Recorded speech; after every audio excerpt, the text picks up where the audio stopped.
بسم الله الرحمن الرحيم.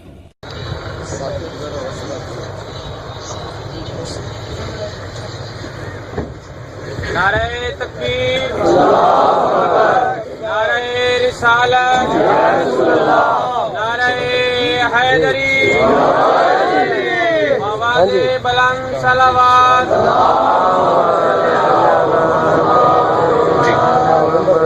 صحت و سلامتی علماء حلقہ بالنگر بآواز بلند صلوات.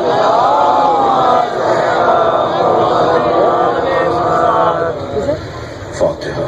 بسم الله الرحمن الرحيم. الحمد لله رب العالمين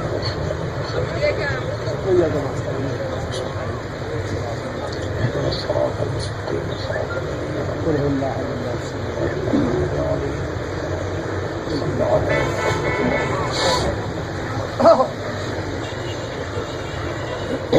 أعوذ بالله من الشيطان الرجيم. بسم الله الرحمن الرحيم. الحمد لله الذي لا يبلغ مدحته القائلون ولا يحصي نعماءه العادون ولا يعدي حقه المجتهدون، الذي ليس لصفته حد محدود ولا نعت موجود ولا وقت معدود ولا أجل ممدود، فطر الخلائق بقدرته ونشر الرياح برحمته. الصلاة والسلام على الرسول المسدد المصطفى العمجد المحمود الأحمد سيدنا ومولانا ومولى الكونين جد الحسن والحسين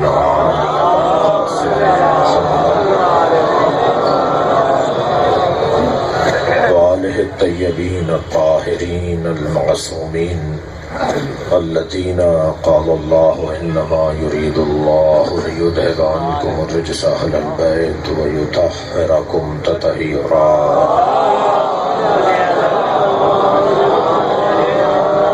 ولعنة الله على أعدائهم أجمعين من يوم عداوتهم إلى قيام يوم الدين.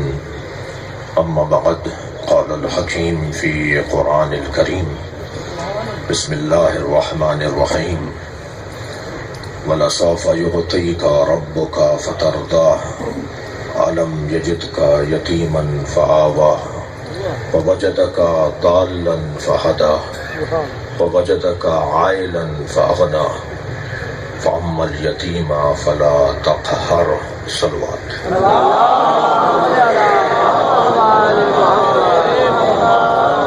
مرحومین منظورین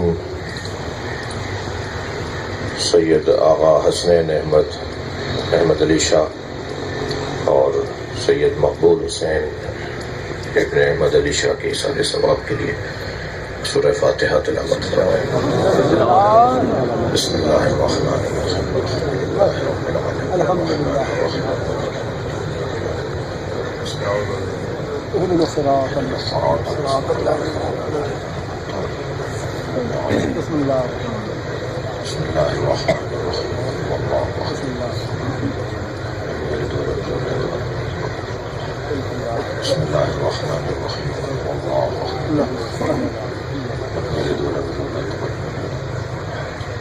اللهم صل على محمد وعلى محمد. صلوات دیا کریں گے.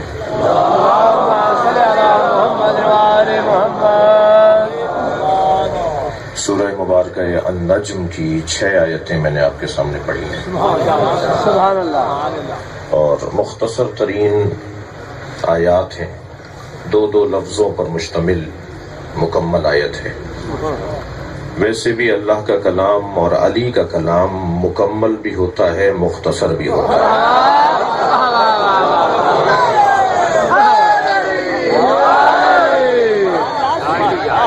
قرآن مجید اللہ کا کلام اور نہج البلاغہ علی کا کلام.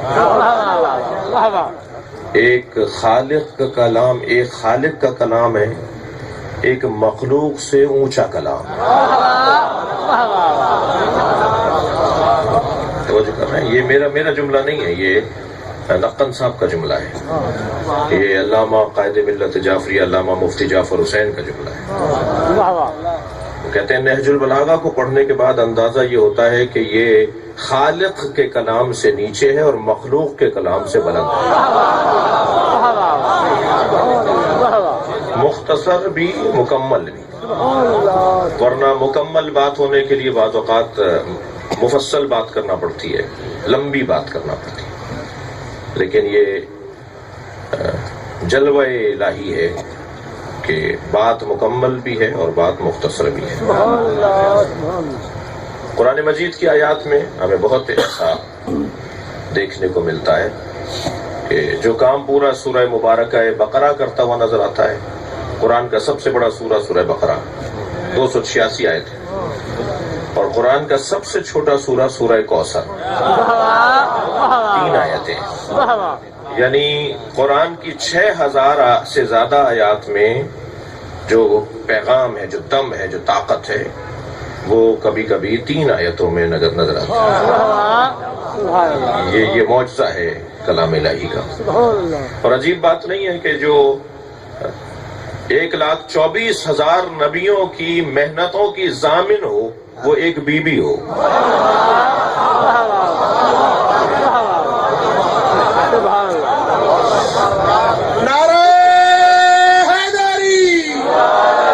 صدیوں کی محنتیں، 1000 سال کی محنتیں، اگر کوئی بچانے والا ہے تو اسے فاطمہ کہا جائے۔ ہے چھوٹا سا سورہ، 3 آیتیں، اِنَّا أَعْطَيْنَاكَ الْكَوْثَرَ، اے میرے حبیب ہم نے آپ کو خیر ہی خیر فاطمہ عطا کر دی۔ فَصَلِّ لِرَبِّكَ وَانْحَرْ، بس آپ اپنے رب کا شکریہ نماز کی صورت میں کریں۔ إِنَّ شَانِئَكَ هُوَ الْأَبْتَرُ، اور آپ کا دشمن ہی بے نام و نشان رہے گا۔ سبحان اللہ بے شک۔ تو قرآن کی آیات بھی مختصر اور جامع، مختصر اور مکمل۔ اتنا بڑا قرآن ہے، اتنی ہزاروں آیتیں ہیں، مگر قرآن میں ایک جگہ اللہ ارشاد فرما رہا ہے انما اعظکم بواحدہ، میں تمہیں ایک ہی نصیحت کروں گا۔ 6000 آیات میں صرف ایک جگہ کہا ہے اس نے، ایک نصیحت کروں گا، ان تقوموا للہ، جو کام کرو اللہ کی خاطر،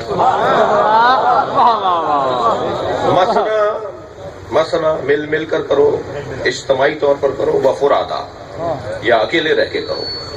خبردار اکیلے جب ہو جاؤ تو یہ مت سمجھنا کہ اللہ تمہارے ساتھ نہیں ہے، جب تم اکیلے ہوتے ہو تب بھی تمہارے ساتھ اللہ ہے، جب مل کر کام کرتے ہو تب بھی اللہ تمہارے ساتھ ہے۔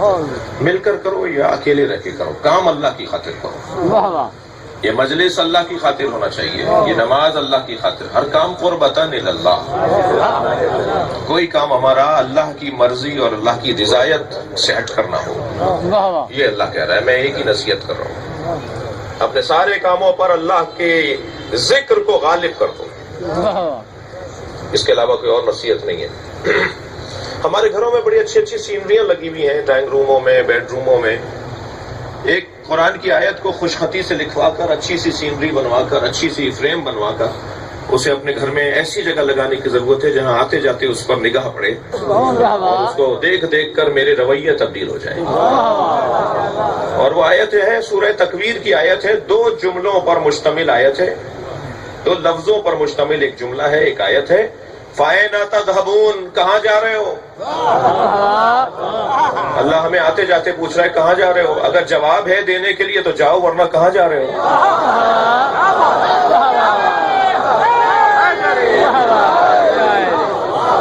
مکمل اور جامع پیغام۔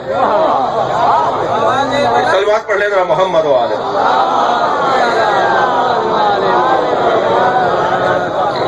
فَأَيْنَ تَذْهَبُونَ، کہاں جا رہے ہو؟ تو قرآن کی آیات بھی اور اہل بیت کے پیغامات بھی مکمل اور مختصر ہوا کرتے ہیں۔ لمبی گفتگو مطلوب نہیں ہے، میری آج کی گفتگو بھی لمبی مطلوب نہیں ہے، مختصر سی گفتگو۔ دیکھیں آپ کہاں تک مجھے پڑھواتے ہیں، البتہ آپ پر چھوڑوں گا تو شاید 3-4 گھنٹے گزر جائیں گے۔ میں کوشش کروں گا کہ 1 گھنٹے سے زیادہ کا آپ کو زحمت نہ دوں۔ بات ابھی تمہیدی کر رہا ہوں، اور وہ یہ کہ قرآن کے مختصر ترین پیغامات میں عزیزان گرامی یہ 6 پیغامات ہیں جو میں نے ابھی آپ کے سامنے جن کی تلاوت کی ہے۔ ارشاد حضرت حق ہو رہا ہے وَلَسَوْفَ يُعْطِيكَ رَبُّكَ فَتَرْضَىٰ، بہت جلد اے میرے حبیب تمہارا رب تمہیں ایک عطا کے ذریعے سے راضی کر لے گا۔ اللہ اکبر، لب و لہجہ تو دیکھیے۔ مجھے اندازہ ہے مجلس سنی شیعہ مجمع بیٹھا ہے، اور ویسے بھی مجلس رضا شیعوں کی ملکیت تو ہے نہیں، شیعہ امام حسین کی عزاداری کے مالک تو نہیں ہے، شیعہ امام حسین کی عزاداری کے مالک نہیں ہیں، نوکر ہیں، اور بھائی نوکروں کو اپنی اوقات میں رہنا چاہیے، مالک کے مہمانوں کا خیال کرنا چاہیے۔ جتنے بھی مجلس میں آ کے بیٹھے ہیں نا، کوئی بھی آ سکتا ہے مجلس میں، ہم امام بارگاہ علیحدہ بناتے ہیں، مسجد علیحدہ بناتے ہیں، اسی لیے تو مسجد میں ہندو نہیں آ سکتا، عیسائی نہیں آ سکتا، یہودی نہیں آ سکتا۔ کل قیامت میں اگر ہندوؤں نے شکایت کر دی اللہ سے کہ یا اللہ میں اسلام سمجھنا چاہتا تھا، مسلمان تو مسجد میں نہیں آنے دیتا تھا، کوئی جواب نہیں دے سکے گا، آپ جواب دے سکیں گے۔ ہم نے مسجد کے برابر میں امام بارگاہ اسی لیے بنایا تھا، یہ حسین کا خیمہ ہے، ہر آنے والے حر کے لیے کھلا رہنا چاہیے۔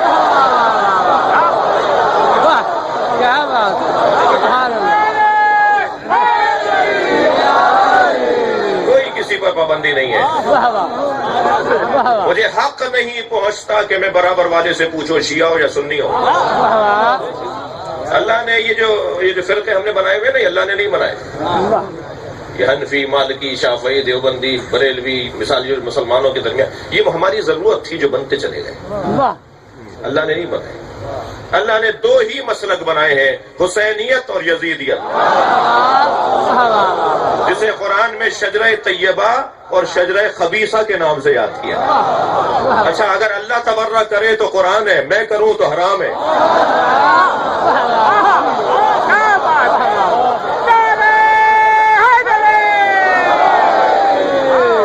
قرآن میں کہہ رہا ہے شجرہ خبیثہ، شجرہ طیبہ، کسی کو خبیث کہنا ہی تو تبرہ ہے، اور کسی کو طیب کہنا تولا ہے، صحیح ہے؟ تو دو ہی سوچ اللہ نے قرار دی ہیں، اور ہمیں حق نہیں ہے کہ ہم یہ تفرقے کے اندر بڑھیں۔ یہ سب ہمارے عزیز ہیں، ہمارے بھائی ہیں، اور سب کے لیے یہ جگہ، اور سنی تو ویسے بھی ہمارے عزیز ہیں، ہم تو ہندوؤں کو بٹھانے کے لیے تیار ہیں، ہم تو غیر مسلموں کو اپنے ساتھ بٹھانے کو تیار ہیں، ہم مولا علی کے ذکر کو آن کرنے والے لوگ ہیں نا، ہم مولا علی کے ذکر کو عام کرنے والے لوگ ہیں، ہمارا کام ہی ہے، ہمیں پیدا اس لیے کیا گیا ہے، ہمارا مطلب حیاتی یہ ہے کہ ہم کسی طرح مولا علی علی کروائیں، یہ حکم الہی ہے، حکم پیغمبر ہے، یہ بہت دور نہیں ہے۔ لاہور حضرت علامہ فیضی صاحب لکھتے ہیں اپنی کتاب میں، بہت بڑا نام ہے ہمارے بھائیوں کا، انہوں نے اپنے مدرسے کا نام جامعۃ المرتضیٰ، مولا علی کے نام پر اپنے مدرسے کا نام تبدیل کر کے رکھا ہے، پہلے کچھ اور تھا، پھر انہوں نے مولا کے نام پہ نام رکھا۔ وہ لکھتے ہیں کہ میں اپنی مسجد میں جمعے کا خطبہ دیتا ہوں تو ایک نمازی میرے پاس آیا، کہنے لگا مولانا مجھے ہاں نہ میں جواب دیجیے گا، کیا یہ حدیث صحیح السند ہے یا نہیں کہ نبی نے ارشاد فرمایا زینوا مجالسکم بذکر علی بن ابی طالب، اپنی مجلسوں کو علی کے ذکر سے زینت دیا کرو۔ فیضی صاحب فرماتے ہیں میں نے فوراً کہا کہ ہاں یہ صحیح حدیث ہے، یہ سرکار نے فرمایا ہے، یہ حکم پیغمبر ہے کہ اپنی مجلسوں کو علی کے ذکر سے زینت دیا کرو۔ تو وہ نمازی کہنے لگا میں 20 سال سے آپ کا خطبہ جمعہ سن رہا ہوں، آپ تو علی کی بات نہیں کرتے۔ مولانا فرماتے ہیں اس نے مجھے ہلا ڈالا، میں کچھ دیر سوچ میں ڈوبتا چلا گیا کہ اس نے مجھے کیا کہہ دیا۔ اس کے بعد میں نے یہ عہد کر لیا، طے کر لیا کہ کوئی خطاب نہیں ہوگا جس میں علی کی بات نہ ہو۔ اور پھر پوری کتاب لکھی مولا کی شان میں، اور ابھی بھی ایک کتاب ان کی آئی ہے۔ میں تو وہ کراچی کے ایک جو سادہ لوہ ایک مسلمانوں کے سربراہ ہے نا، ان کا شکریہ ادا کرتا ہوں، جنہوں نے ابھی پچھلے دنوں ایک نعرہ لگایا کہ بے خطا بے گناہ فلانا فلانا، میں ان کا شکریہ ادا کرتا ہوں کہ انہوں نے یہ نعرہ لگا دیا، ہمارا مسئلہ حل کر دیا۔ وہ جب وہ جماعت اسلامی کے سربراہ نے کہا تھا نا کہ کربلا میں دونوں طرف صحابی تھے، میرے مولا حسین کی طرف بھی صحابی تھے اور مارنے والے جو آئے تھے وہ بھی صحابی تھے، تو بڑا شور مچا تھا ان کی جماعت میں بھی اور پورے پاکستان میں. آپ کو یاد ہوگا ابھی 3-4 سال پہلے، 5 سال پہلے. تو میں ایسے ایک مجلس میں گیا تو ایک عزادار نے مجھے رستے میں روک کے کہا کہ ہمارے علماء جواب کیوں نہیں دے رہے؟ اتنی بڑی بات وہ کر گئے کہ دونوں طرف صحابی تھے، آپ لوگ جواب کیوں نہیں دیتے؟ میں نے کہا جی ابھی دیتا ہوں جا کے جواب. میں نے ممبر پہ جا کے کہا تھا کہ میں جناب منور حسن صاحب کا شکریہ ادا کروں گا کہ انہوں نے 1400 سال سے جو ہم کہتے آ رہے تھے وہ آج مان لیا. کسی میں جرأت ہے تو یہ کہیں کہ جو حسین کی طرف صحابی تھے وہ باطل پر تھے. یہ تو ہم کہتے آ رہے ہیں نا، یہی تو روتے آ رہے ہیں، یہی تو پیٹتے آ رہے ہیں. اسی طرح ان صاحب نے جو کہا نا، یہ نعرہ لگایا، اس کے بعد 10 کتابیں اب تک آ چکی ہیں ان کے رد میں 10 کتابیں آ چکی ہیں. ہمارے تمام مجتہدین نے یہ فتویٰ دیا ہوا ہے، یہ ان کا فیصلہ ہے، ہم اس کے پیروکار ہیں، اس فتوے پر عامل ہیں، عمل کنندہ ہیں کہ شیخین کے بارے میں زبان کو بند رکھو، کوئی بات ان کے بارے میں نہیں کہو، اس لیے کہ مسلمانوں میں فساد پھیلے گا. ہمارے سارے مجتہدین کا حکم ہے کہ خبردار نامناسب جملہ شیخین کے بارے میں کہنا یہ شرعاً حرام ہے. اس کا ہرگز یہ بھی مطلب نہیں ہے کہ وہ ہمارے لیے آئیڈیل ہے. دونوں باتوں کو روشن کرنے کی ضرورت ہے. ہم ان کے بارے میں کوئی نامناسب جملہ نہیں کہیں گے، مگر یہ بھی مطلب نہیں ہے کہ وہ ہمارے لیے آئیڈیل ہے. ہمارے لیے آئیڈیل علی کی ذات ہے. ہم بعد از پیغمبر اگر کسی کو نمونہ عمل مانتے ہیں تو مولا علی کو مانتے ہیں. دوسروں کے بارے میں ہم بات نہیں کرنا چاہتے، کوئی بات نہیں کرنا چاہتے، کوئی گفتگو نہیں کرنا چاہتے. توجہ ہے نا حضرات کی؟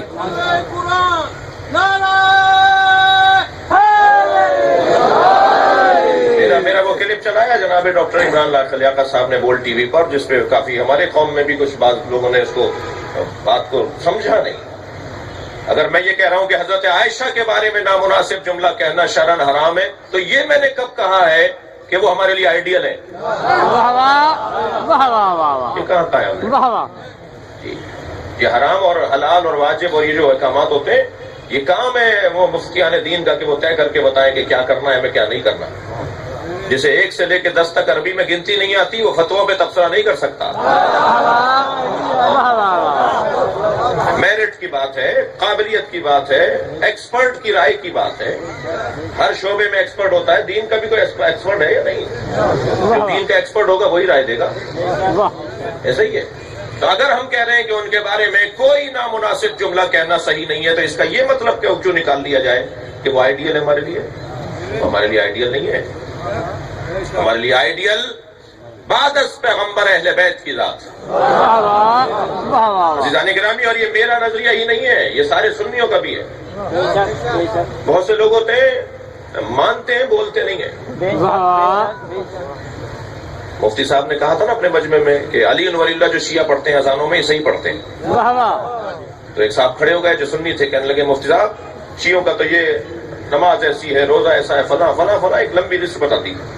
تو انہوں نے کہا مجھے اتنا بتاؤ، شیعہ جو کلمے میں پڑھتے ہیں، اذانوں میں پڑھتے ہیں علی ولی اللہ، علی اللہ کے ولی نہیں ہے؟ اپنے سارے مجمع اہل سنت بھائیوں کے سارے مجمع سے انہوں نے اقرار لیا علی اللہ کے ولی نہیں ہے. سب نے کہا ہاں علی اللہ کے ولی ہیں. کہنے لگے بس یہی فرق ہے، تم مانتے ہو بولتے نہیں ہو.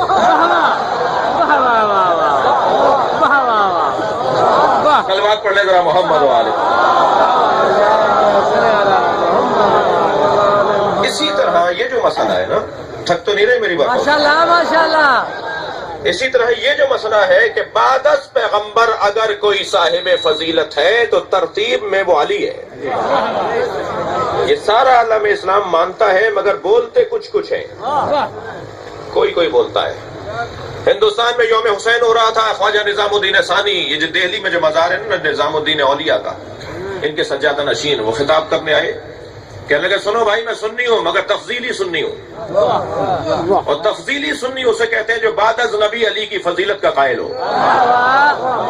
پھر اپنے مجمع کو سمجھانے کے لیے کہنے لگے سنو، ترتیبیں 2 طرح کی ہوتی ہیں، ایک ترتیب فضیلت ہوتی ہے، ایک ترتیب خلافت ہوتی ہے.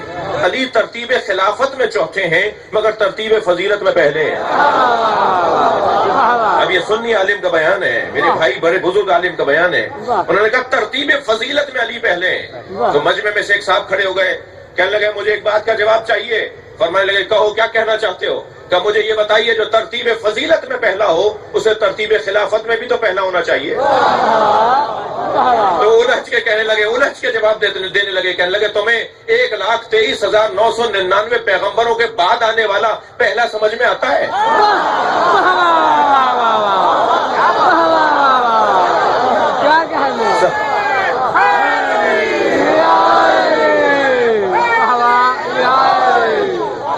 اور 3 کے بعد چوتھا پہلا سمجھ میں نہیں آتا. یہ بہرحال ایک ڈاکٹر طاہر القادری صاحب نے ابھی ایک بات کی ہے، ہم اس کے جواب کی تیاری کر چکے ہیں. بہت جلد انشاءاللہ سوشل میڈیا پہ اس کا جواب آئے گا، اور وہ جواب ہم سنی بھائیوں کو نہیں دیں گے، وہ جواب ہم ڈاکٹر طاہر القادری صاحب کو دیں گے،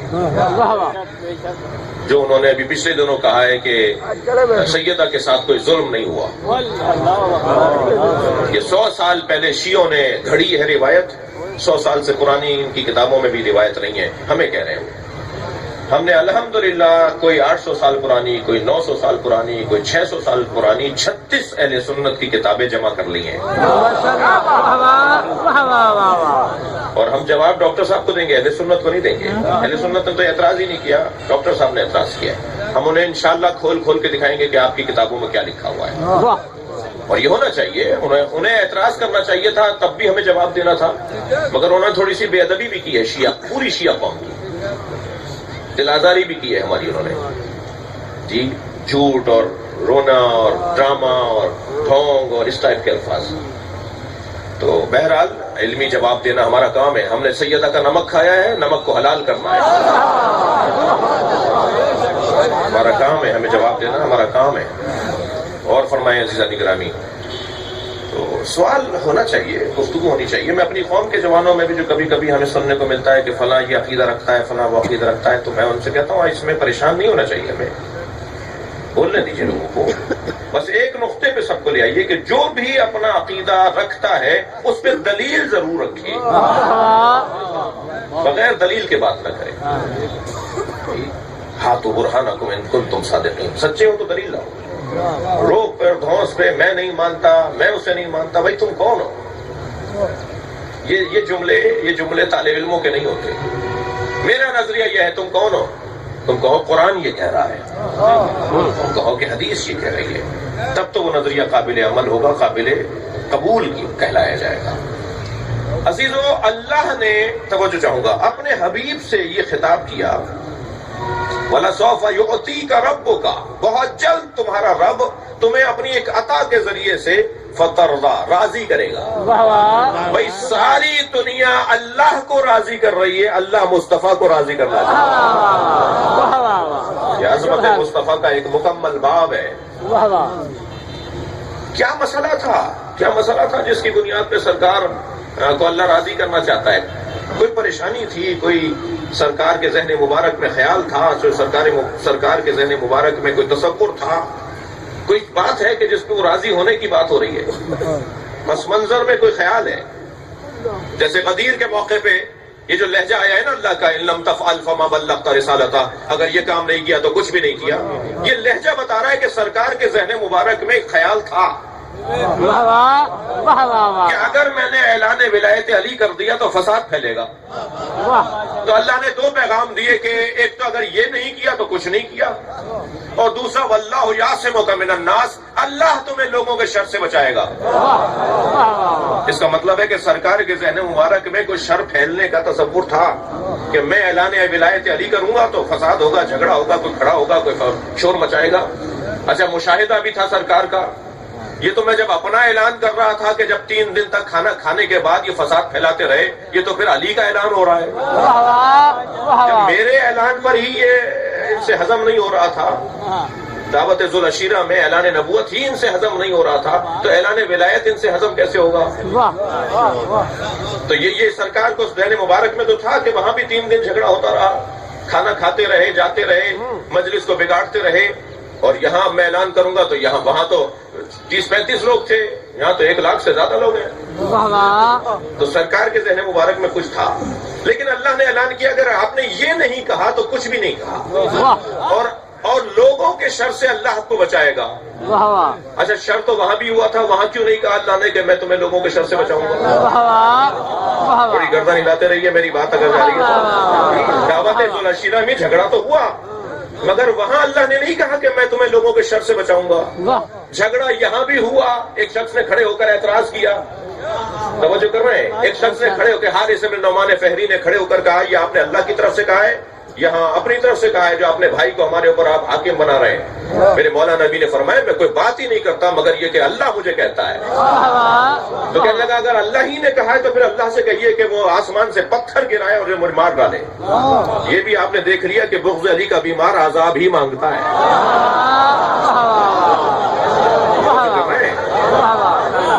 اور سرکار نے بد دعا کی ہو مجھے تو نہیں ملتا. سرکار نے اس کے لیے بد دعا کی ہو جو نہیں مان رہا تھا نا مولا علی کی ولایت کو, حضرت نے ہاتھ اٹھا کے بد دعا کی ہو یا اللہ عذاب نازل کر دے. تو اگر قرآن کہہ رہا ہے سأل سائل بعذاب واقع, ایک سائل نے عذاب مانگا اور عذاب آیا. نبی نے نہیں کہا, اس لیے کہ رحمت للعالمین ہے. مجھے کہنے دیجئے کہ نبی کی بد دعا کا انتظار نہیں کیا عذاب نے. بڑی آیت بہت شکر گزار آپ کی طرف. میرا سوال پلٹا رہا ہوں اپنا کہ دعوت ذوالعشیرہ میں بھی فساد ہوا مگر اللہ نے نہیں کہا کہ میں تمہیں لوگوں کے شر سے بچاؤں گا. اور غدیر میں بھی فساد ہوا مگر اللہ نے کہا میں تمہیں لوگوں کے شر سے بچاؤں گا. تم اپنا کام کرو میں تمہیں بچاؤں گا. بہت طویل بھی بات کر سکتا ہوں اس مرحلے پر, اور مختصر ایک جملہ بھی ہدیہ کر سکتا ہوں. تو مختصر ہدیہ کر رہا ہوں, اور وہ ہدیہ کلام یہ ہے کہ وہاں اللہ نے اس لیے نہیں کہا کہ میں لوگوں کے شر سے بچاؤں گا, اس لیے کہ وہاں حفاظت کے لیے ابو طالب تھے. صلوات پڑھیں محمد و آل محمد.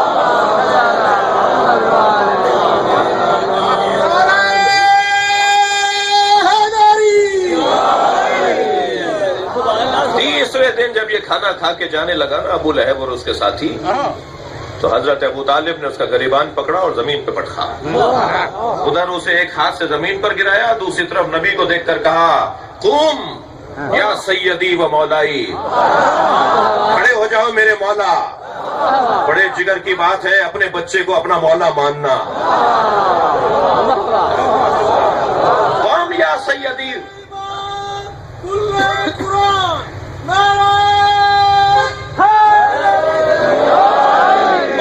سیدی و مولائی وقول قل ما شئتا, اے میرے سید اے میرے مولا کھڑے ہو جاؤ اور وہی بولو جو تم چاہتے ہو.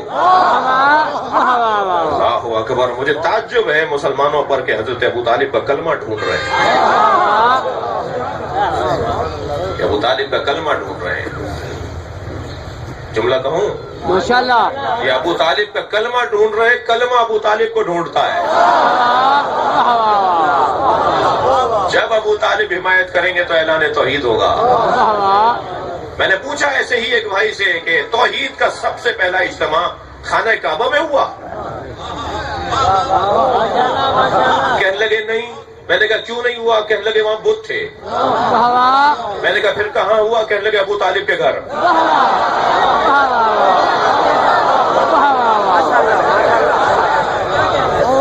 ابو طالب نے کلمہ نہیں پڑھا. لے دے کر ایک حدیث محترم معظم کتاب صحیح بخاری میں ہے کہ سرکار نے حضرت ابو طالب کی رحلت سے کچھ پہلے فرمایا کہ چچا کلمہ پڑھ لیجئے. نہیں پڑھا. پھر کہا پڑھ لیجئے, نہیں پڑھا. پھر کئی مرتبہ کہتے رہے, آخر وہ نہیں پڑھا اور رحلت فرما گئے. یہ صحیح بخاری کے اندر روایت ہے. میرے ایک دوست مفتی صاحب, ہمارا بہت تعلق ہے, میرے عزیز ہیں, مختلف رسانوں پر ان سے ملاقاتیں رہتی ہیں, مختلف فورموں پہ ملاقاتیں رہتی ہیں, اور بڑی اچھی اچھی یادگار باتیں ہیں. اگر اس کو قلم کے حوالے کر دوں تو ایک بہترین یادگار کتاب بھی بن جائے گی. میں بھی پچھلے دنوں ایک ٹی وی چینل پہ بیٹھا ہوتا, آج بھی صبح ہم تھے ٹی وی پر, تو وہ بات ہو رہی تھی 3 طلاقوں کی. آج بھی طلاق کا ہی موضوع تھا. تو ہم نے کہا جی ایک مجلس میں آپ 30 دفعہ بھی کہتے ہیں تو ایک ہی طلاق ہوگی. 3 دفعہ نہیں, ایک مجلس میں اگر آپ 3 دفعہ نہیں 30 دفعہ بھی کہتے ہیں تو ایک طلاق ہوگی. جی گفتگو تھی, بہرحال ہم نے اپنا موقف دیا, انہوں نے اپنا موقف دیا. جب وقفہ آیا نا, جب بریک ہوا پروگرام تو وہ مجھ سے کہنے لگے بات آپ کی صحیح ہے مگر میں ٹی وی پہ نہیں کہہ سکتا. میں نے کہا مفتی صاحب آپ ہم سے کہتے ہیں کہ ہم تقیہ کرتے ہیں, تقیہ تو آپ کر رہے ہیں. کیا کہنا. تو یہ ایسی داستانیں بڑی حسین ہیں جو ہیں کہنے کی ہیں, غور فرمائیں گے. میں نے ان صاحب سے کہا, میں نے کہا مفتی صاحب, کہنے لگے جی آپ کا یہ عقیدہ کہ حضرت ابو طالب نہ صرف مومن تھے بلکہ مومنین کی لسٹ میں اس درجے پر فائز تھے کہ اگر یہ کہہ دیا جائے کہ مومنین کے مولا کے باپ تھے تو یہ عقیدہ سالم عقیدہ ہے آپ کا, آپ صحیح کہتے ہیں, آپ کا عقیدہ ٹھیک ہے کہ حضرت ابو طالب کے ایمان کا کسی سے مقایسہ نہیں کیا جا سکتا. دقت فرما رہے ہیں. مگر ہم کیا کریں کہ صحیح بخاری کی ایک بہت معتبر کتاب کی بہت معتبر حدیث ہے, اس میں حضرت نے لکھا ہوا ہے کہ حضرت نے کلمہ نہیں پڑھا. میں نے کہا مفتی صاحب ہمارے ہاں ایک قاعدہ ہے جو آپ کے ہاں بھی ہے. قاعدہ یہ ہے کہ اگر کوئی حدیث, توجہ ہے, اگر کوئی حدیث قرآن سے ٹکرا رہی ہو تو میرے معصوم امام نے ارشاد فرمایا فضربوہ علی الجدار, اسے دیوار پر مار دو, ہمارا کلام کبھی قرآن سے نہیں ٹکرائے گا. وہ ہماری حدیث ہی نہیں ہے. جو حدیث قرآن سے ٹکرائے, صحیح قرآن کا حکم ہے اس سے حدیث رویہ کر, تو قرآن کو مانو حدیث کو نہ مانو.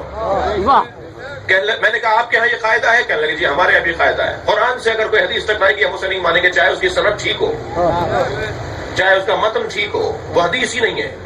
میں نے کہا مولانا اگر یہ حدیث مان لے کہ ٹھیک بھی ہے جو آپ فرما رہے ہیں صحیح بخاری میں ہے, تو میں ایک آیت پڑھ دیتا ہوں, ذرا دیکھیے یہ قرآن کی آیت کا مقابلہ کر رہی ہے یا نہیں. کہنے لگے سنائیے مجھے قرآن کی آیت سنائیے. میں نے آیت سنائی سورہ مبارکہ انفال کی 74ویں آیت, جس میں پروردگار عالم ارشاد فرما رہا ہے والذین آواؤ ونصروا اولئک هم المؤمنون حقا لہم مغفرۃ ورزق کریم. جنہوں نے میرے نبی کو پناہ دی اور میرے نبی کی مدد کی وہی واقعی مومن ہے.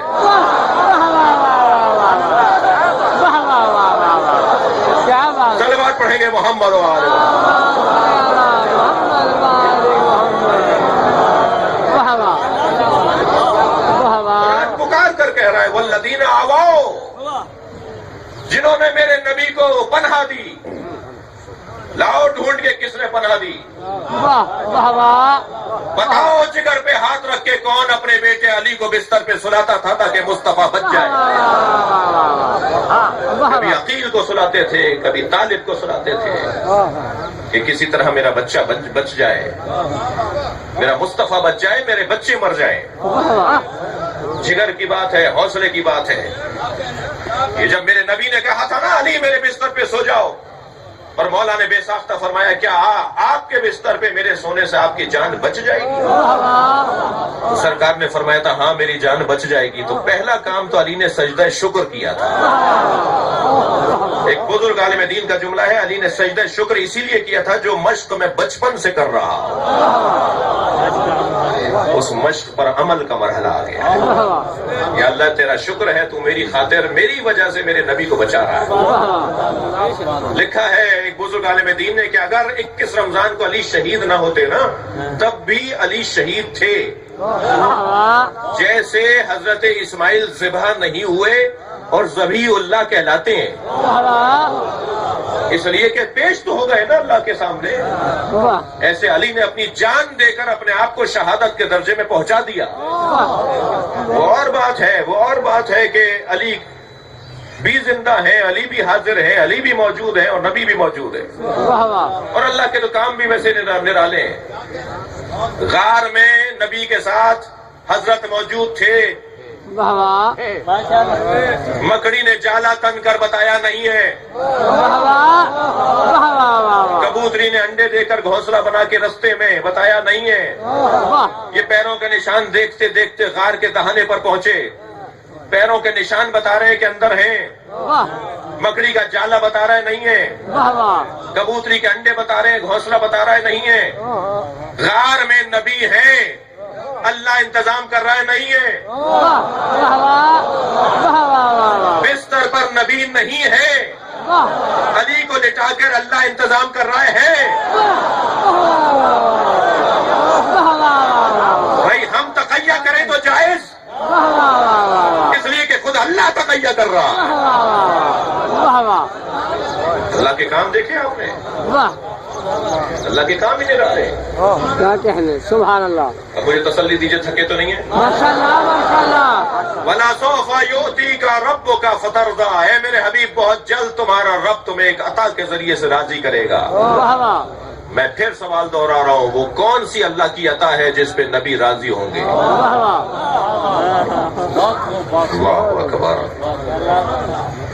وہ کون سی عطا ہے؟ ایک لفظ عطا ہوتا ہے عین سے، ایک الف سے ہوتا ہے ایتا۔ جی، ایتا اور عطا میں فرق ہے، دونوں قرآن میں آئے ہیں۔ ایتا ذی القربہ، ایتا الف سے عین سے عطا، دونوں میں فرق یہ ہے، آپ نے مثلا گھر بنوانے کے لیے مزدوروں کو ہائر کیا، مزدور کی تنخواہ آپ نے 1000 روپے طے کی، 4 مزدور کام کر رہے تھے صبح سے شام تک، آپ نے دہاڑی انہیں 1000 روپے دی، مگر ان میں سے ایک مزدور کو آپ نے سارے دن دیکھا کہ یہ محنت بھی کر رہا تھا مگر اس کا شوق دوسروں سے بہتر تھا، واہ واہ واہ واہ، اس کی جو لگن تھی کام میں، اس کی جو محنت تھی وہ بہتر تھی، تو آپ نے 1000 روپے دینے کے بعد ایک جوڑا بھی اسے دیا۔ واہ واہ وہ اس 1000 پر اتراتا نہیں پھرے گا، واہ واہ وہ اس 1000 پر فخر نہیں کرے گا، واہ واہ وہ مزدور اس 1000 کے اوپر جا کے بتائے گا نہیں کہ مجھے 1000 روپے دیے، یہ تو محنت ہے، واہ واہ، لیکن جگہ جگہ جا کے بتائے گا مجھے جوڑا بھی دیا ہے۔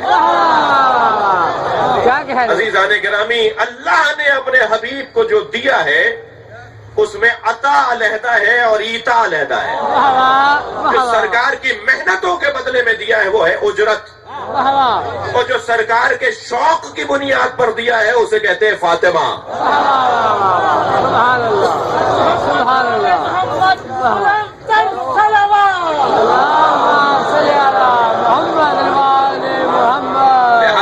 لہذا سیدہ کے آنے پہ نبی کھڑے اس لیے ہوتے ہیں کہ یہ اللہ کی عطا آ رہی ہے، واہ واہ واہ واہ یہ بیٹی کے لیے نہیں کھڑے ہو رہے ہیں، واہ واہ، یہ اللہ کی عطا کا احترام کرنا۔ سبحان اللہ، مجھے اگر کوئی فرض کیجئے حضرت آیت اللہ سیستانی کو رومال بھیج دیں، اس سے قیمتی رومال میری جیب میں ہو مگر میں اسے سنبھال کے رکھوں گا، اس لیے کہ دینے والا بڑا ہے، واہ واہ دینے والا جتنا بڑا ہوتا چلا جاتا ہے اتنی عطا قیمتی ہو جاتی ہے۔ واہ واہ یہ سیدہ اللہ نے نبی کو عطا کی ہے، واہ واہ، اور یہ ایسے ہی عطا نہیں کی ہے، پہلے آمادہ کیا ہے۔ جی 40 دن تک غار ہرا کے اندر چلہ کیا ہے سرکار نے، 40 دن کے بعد جبریل نے جنت کا میوہ لا کر دیا، اے اللہ کے حبیب اللہ آپ کو نور فاطمہ دینا چاہتا ہے۔ واہ واہ، سرکار نے اس کو جب 2 نیم کیا تو اس میں سے نور نکلنے لگا، فرمایا یہ فاطمہ کا نور ہے، اس پھل کو تناول کیجئے تاکہ نور منتقل ہو۔ حضرت عائشہ فرماتی ہے کہ اکثر نبی فاطمہ کو سونگا کرتے تھے، واہ واہ، کبھی ہاتھوں کو سونگتے تھے، کبھی گلے کو، کبھی سر کو سونگتے تھے۔ بی بی فرماتی ہے میں نے نبی سے کہا کہ اے اللہ کے نبی لوگ اپنے بچوں کا بوسہ دیتے ہیں، آپ فاطمہ کو سونگتے کیوں ہیں؟ فرمانے لگے جب میں جنت کا مشتاق ہوتا ہوں تو فاطمہ کو سونگتا ہوں، جتنی دیر تک فاطمہ میرے قریب رہتی ہے میں جنت میں رہتا ہوں۔ آتی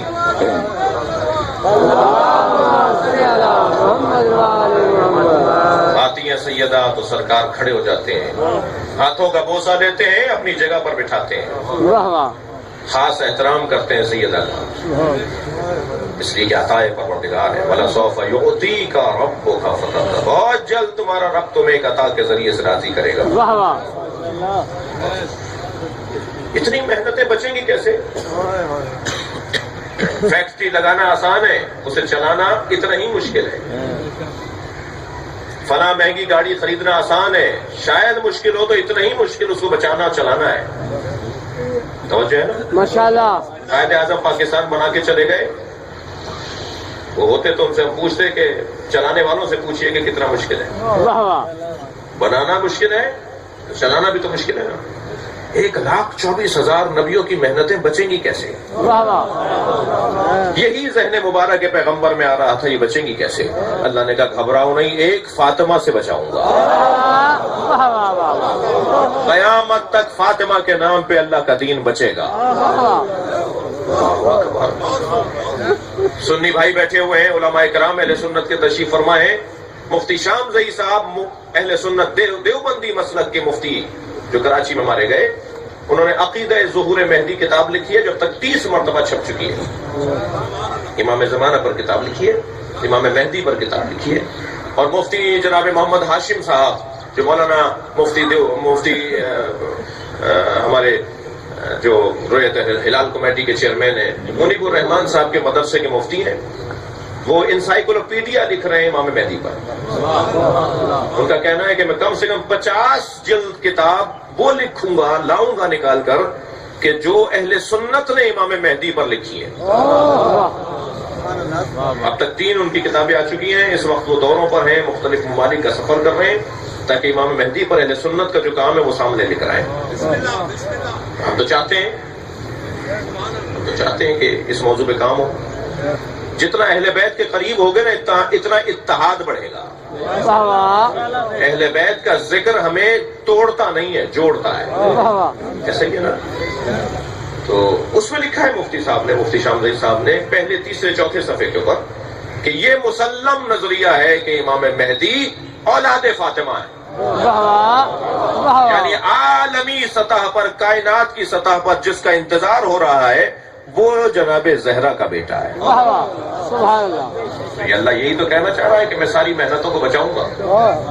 بھائی سرکار کے بعد، ذرا جگر پہ ہاتھ رکھ کے دوست سنیں گے، سرکار کے بعد 2 طرح کے مدرسے بنے نا. ایک مدرسہ اہل بیت، ایک مدرسہ صحابہ. اگر یہ کہتا ہے کوئی کہ صاحب یہ 2 نہیں تھے 1 تھے تو یہ غلط کہتا ہے. یہ حقیقت سے ہٹ کر بات کر رہا ہے. باقاعدہ جنگیں ہوئی ہیں، باقاعدہ لڑائیاں ہوئی ہیں، 2 طرح کی سوچ سامنے آئی ہے. جی 2 طرح کی سوچ سامنے آئی، 2 طرح کے خیالات سامنے آئے، 2 طرح کے نظریے سامنے آئے. وہ نظریہ جو صحابہ کا مدرسہ ہے اس میں چھٹا یزید ہے اور اس فہرست میں حسین کا نام ہی نہیں ہے. جا کر دکھائیں اپنے کسی بزرگ کو، جا کر وہ کتابیں، اور موٹا سا سوال کریں میرے بھائی جا کر کسی بھی اپنے عالم دین سے کہ کیا ہمارے ہاں خلیفہ، چھٹا خلیفہ یزید ہے؟ وہ ہاں کہہ کے کہیں گے اس کا مطلب یہ ہے. آپ کہیں جی مطلب کی بات بعد میں کیجیے گا، ہاں نام بتائیے کتابوں میں چھٹا خلیفہ لسٹ میں یزید کا نام ہے. پھر پوچھئے کہ کیا حسین کا نام ہے؟ تو وہ جو سسٹم ہے جس کے تحت یہ مدرسہ بنا اس میں یہ حال ہے. یہ جو سسٹم ہے، یہ جو مدرسہ ہے جس میں پہلے مولا علی ہیں اور 12ویں امام مہدی ہیں، یہ 2 طرح کے مدرسے بن گئے نا. 2 طرح کے خیالات پوری دنیا میں، ہم سنی شیعہ ہم ساتھ رہتے ہیں اور 2 طرح کے خیالات کے ساتھ رہتے ہیں. شیعہ میں بھی اختلاف ہے، سنی میں بھی اختلاف ہے. اختلاف بری بات نہیں ہے، لڑنا برا ہے، جھگڑا برا ہے، اختلاف برا نہیں ہے. اختلاف نہ ہو تو یہ وکیل حضرات کیس پہ کیس کیوں لیں؟ اختلاف نہ ہو تو یونیورسٹیاں کیسے چلیں؟ اختلاف نہ ہو تو میڈیکل کی تعلیم میں ترقی کیسے ہو؟ آج میڈیکل جو اس مرحلے پر آ کر پہنچی ہے یہ اختلاف رائے پر تو پہنچی ہے.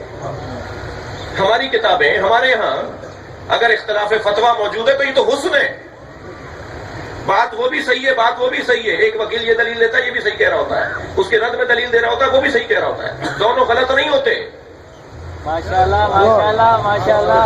توجہ ہے. ماشاءاللہ ماشاءاللہ. تحقیقی باب میں کیسے بتاؤں اپنے بچوں کو کہ فتووں کا اختلاف جو ہے اسے سمجھنے کی ضرورت ہے. یہ ایسا ہی اختلاف ہے جیسے ڈاکٹروں میں اختلاف ہے، جیسے وکیلوں میں اختلاف ہے، جیسے انجینئروں میں اختلاف ہے. کوئی ایک فیلڈ بتائیے جس میں متخصصوں میں، ماہرین میں اختلاف نہ ہوتا ہو. ایک ہی کتاب پڑھ کر آتے ہیں اور اسی کتاب سے پڑھ کر یہ مطلب نکالتے ہیں، وہ مطلب نکالتے ہیں. اور جہاں فتووں میں اختلاف ہے، توجہ چاہوں گا، وہ مسئلے ہیں جو قرآن اور حدیث میں اشاروں میں آئے ہیں، صراحت سے نہیں آئے. سبحان اللہ. مثلا اگر معصوم حدیث کے اندر اسٹاک ایکسچینج کا کوئی مسئلہ بتا دیتے تو وہ فصاحت کے خلاف ہو جاتا. آپ وہ بات کر رہے ہیں جو یہ بات سمجھ نہیں رہے تھے. مثلا بینکنگ کے مسائل اگر ائمہ بتا دیتے اپنی زبان مبارک پر تو اس وقت میں ان کا بولنا فصاحت کے خلاف ہو جاتا. بینک تھے ہی نہیں. مثلا جہازوں میں سفر کرنے سے متعلق اگر ائمہ کچھ فرما دیتے تو اس وقت فصاحت کے خلاف ہو جاتا. تو ائمہ نے وہ سارے مسئلے بتائے ہیں مگر اشاروں میں بتائے. میرے معصوم امام فرماتے ہیں قیامت تک کوئی مسئلہ آنے والا ہے ہی نہیں مگر یہ کہ ہم نے انہیں بیان کر دیا ہے، مگر ان بیان شدہ مسئلوں کو سمجھنے کی قابلیت کو اجتہاد کہا جاتا ہے۔ یہ بیبی ٹیسٹ ٹیوب کا مسئلہ کیسے حل کریں گے؟ یا تو مان لیجئے شیعت نہیں چل رہی آج جدید زمانے کے ساتھ، ہاتھ اٹھا لیجئے، ہینڈز اپ ہو جائیے کہ شیعت نہیں چلے گی بھی جدید زمانے کے ساتھ، یہ جدید زمانہ ہے، شیعت ہاتھ اٹھا رہی ہے، ہم نہیں چل سکتے۔ اور اگر ساتھ چلنا ہے تو پھر ائمہ نے جو بیان کیا ہے وہ اشاروں میں بیان کیا ہے، اور اشاروں میں سمجھنے کے لیے قابلیت چاہیے، بس وہ جو قابلیت ایجاد ہوتی ہے اسی کو اجتہاد کہا جاتا ہے۔ کسی مجتہد میں یہ اختلاف ہی نہیں ہے کہ صبح کی 2 رکعت نماز ہے یا 3 رکعت نماز ہے، اس لیے کہ صراحت کے ساتھ ائمہ نے بیان کر دیا۔ خانہ کعبہ کے 7 چکر ہیں یا 8 چکر ہیں، کوئی اختلاف ہی نہیں ہے، اس لیے کہ صراحت کے ساتھ بیان ہو گیا۔ جہاں صراحت سے بیان نہیں ہوا وہاں اشاروں میں بیان ہوا ہے، تو اشاروں کو سمجھنے کی صلاحیت کو اجتہاد کہا جاتا ہے۔ میں انتہائی مؤدبانہ، معروضانہ، عارضانہ گزارش کروں گا کہ جب ہمارے ہاں اس طرح کی بات ہوتی ہے تو وہ بات جو ہے وہ خلاف عقل ہوتی ہے۔ آپ بند گلی میں کھڑے ہو جائیں گے اگر نہیں مانیں گے، آپ کا چارہ ہی نہیں ہے اس کے علاوہ، آپ کا چارہ ہی نہیں ہے، آپ کو مجبوراً ماننا پڑے گا ایکسپرٹ کی رائے کو۔ ہر شعبے کا ایکسپرٹ ہوتا ہے، دین کا کوئی ایکسپرٹ نہیں ہے، بس اگر ایکسپرٹ ہے تو اس کی بات کو مان لینا ہی تقلید ہے۔ تقلید کے بغیر چارہ نہیں ہے، یا عالم کی کروں یا جاہل کی کروں، کرنا تو مجھے پڑے گی، یا میں عالم کی کروں یا جاہل کی کروں یا خود مجتہد ہو جاؤں، کوئی زبردستی بھی نہیں ہے۔ کسی نے کوئی زبردستی کہا ہے کہ تقلید کرو، مجتہد ہو جاؤ، لیکن میں چونکہ نہیں ہو سکتا لہذا مجھے ایکسپرٹ کی رائے پہ عمل کرنا پڑے گا، اور ایکسپرٹ کی رائے پر سب سے پہلے جس نے نظریہ دیا ہے اسے ابو طالب کہا جاتا ہے۔ یہ ممکن ہی نہیں ہے کوئی حضرت ابو طالب کا اور اہل بیت کا ماننے والا اور وہ ایکسپرٹس کو نہ مانتا ہوں، ماہرین کو نہ مانتا ہوں۔ تھکے نہیں ہے نا؟ ماشاءاللہ ماشاءاللہ سلسلہ جاری ہے، میری بات بھی پڑھیں گے لوگ؟ ماشاءاللہ اللہم صلی علی محمد بھائی بلندر صلوات۔ اللہم صلی علی محمد وآل محمد۔ تھکے تو نہیں ہے؟ ماشاءاللہ ماشاءاللہ۔ میں صرف حضرت ابو طالب کے وہ ایکسپرٹ کی رائے والی مثال بات کی ہے تو پوری کر دوں، پھر میں پلٹوں گا کم سے کم 10 منٹ اور بی بی کی عظمت کے اوپر، عظمت کے بیان کے اوپر۔ خانہ کعبہ تیز طوفانی بارش کی زد میں آ کر گر گیا، واہ واہ اعلان نبوت سے پہلے، سرکار کی ولادت سے پہلے کی بات۔ واہ واہ خانہ کعبہ گر گیا، قریش کے 24 قبیلے جمع ہوئے، ان میں ایک قبیلہ بنی ہاشم ہے، واہ واہ سب نے آ کے معائنہ کیا، دیکھا جی مالک ہیں، وارث ہیں، ذمہ دار ہیں، قریش وہیں رہتا تھا، قبیلہ مکے کے رہنے والے، ہم سب کی ذمہ داری بنتی ہے، ان سب کی ذمہ داری بنتی تھی۔ سب نے کہا جی اس کو دوبارہ سے تعمیر کیا جائے، اس کو ایسے بنائیں گے، اب اتنی موٹی دیوار ہوگی، اب اتنی اونچا ہوگا، فلاں اینٹیں لگیں گی، فلاں پتھر لگے گا، فلاں مسالہ بنے گا، اور فلاں کو کام دے دو، کسی نے کہا جی فلاں کو کام دے دو۔ کرسی پہ بیٹھے ہوئے حضرت ابو طالب کی آواز آئی، خبردار ہم میں سے کوئی ماہر نہیں ہے، رائے دے تو معمار رائے دے، جس کا کام تعمیرات ہے وہ رائے دے۔ پوچھا گیا ماہر ترین کون ہے؟ کہ جی فلاں قبیلے میں ایک ماہر ترین ہے، معمار اسے بلایا جائے۔ وہ آیا، اس نے معائنہ کیا، اس نے کہا جی ان بنیادوں پہ کعبہ نہیں اٹھے گا، اس بنیادوں کو مکمل ختم کرنا پڑے گا، دوبارہ سے بنیادیں بنائی جائیں گی، اور یہ مال خرچ ہوگا اور اتنا دن لگیں گے۔ پھر تقسیم ہو گیا کہ جو خرچہ ہوگا کہ وہ تقسیم کر لیا جائے، کون سا قبیلہ کیا لائے گا، کون سا قبیلہ کیا دے گا۔ ایسے ہی وہ ساری چیزیں طے پا گئیں اور کام شروع ہونے کا دن آیا، اور مزدوروں نے اور اس معمار کی سربراہی میں کام شروع کرنا چاہا، تو ایک مرتبہ پہاڑوں سے ایک اژدہا اڑتا ہوا نکلتا ہوا آیا اور خانہ کعبہ کے قریب آ کے بیٹھ گیا، اور ہر آنے والے مزدور کو روکنے لگا۔ پھر پہنچے ابو طالب کے گھر،